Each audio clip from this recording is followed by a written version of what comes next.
Ed Robertson, welcoming you back to Retro Night along with Matt, Bruce, and Derek as we watch episode 2 of the Wild Wild West. This one coming up is Night of the Golden Cobra, which I think was the first color episode and also featured a very special guest star.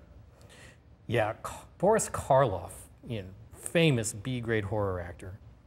And one of the appeals of the show, of course, was a situation like Karloff. You've got this guy who's been around forever and doesn't talk about the Who's, fortunately, from, when he did the narration for How the Grinch Stole Christmas.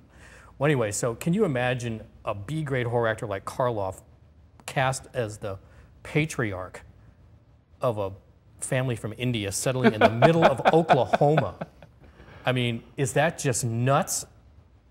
Well, I guess the fact that you got a Karloff to do a television, I mean, he didn't do an awful lot of television. No. But he did have fun. I remember on Man from U.N.C.L.E. he played a drag queen.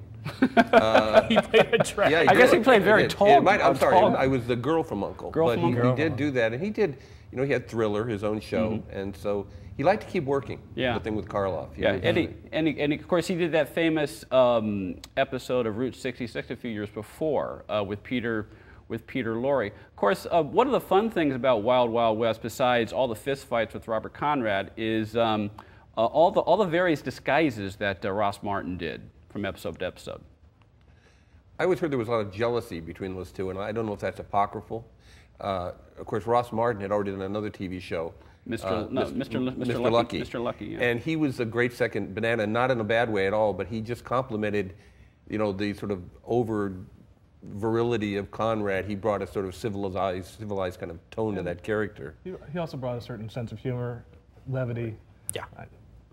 Well, we'll check out the sense of humor. We'll check out the chemistry between Robert Conrad and Ross Martin as we watch this next episode of Wild Wild West here on Retro Night KOFY TV 20.